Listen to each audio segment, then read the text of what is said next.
लोकशाहीचा बुलंद आवाज, रिपब्लिकन वार्ता महाराष्ट्र। कन्नड तालुक्यातील पिशोर येथील मध्यम प्रकल्प आज 100% भरून नदीत काही प्रमाणात विसर्ग सुरू झाला। अजून पाणलोट क्षेत्रातून पाण्याचा विसर्ग सुरू आहे। यामुळे शेतकरी वर्ग व ग्रामस्थांचा पिण्याच्या पाण्याची चिंता दूर झाली आहे।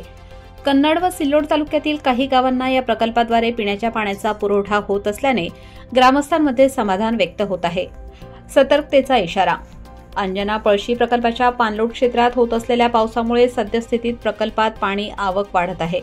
सध्या प्रकल्पात येणारी आवक पाहता अंजना पळशी मध्यम प्रकल्पाच्या सांडव्यावरून पाण्याचा विसर्ग अंजना नदीपात्रात सुरू झाला असून तरी अंजना नदीकाठच्या परिसरातील नागरिकांना सतर्कतेचा इशारा देण्यात आला आहे। नदीपात्रात काही वाहने अथवा जनावरे असल्यास तात्काळ हलवावीत, तसेच नागरिकांना सतर्क राहण्याच्या सूचना देण्यात येत आहेत।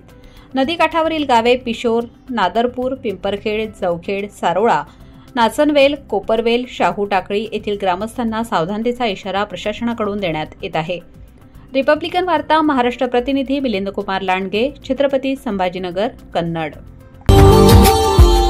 Subscribe now and press the bell icon. Never miss an update.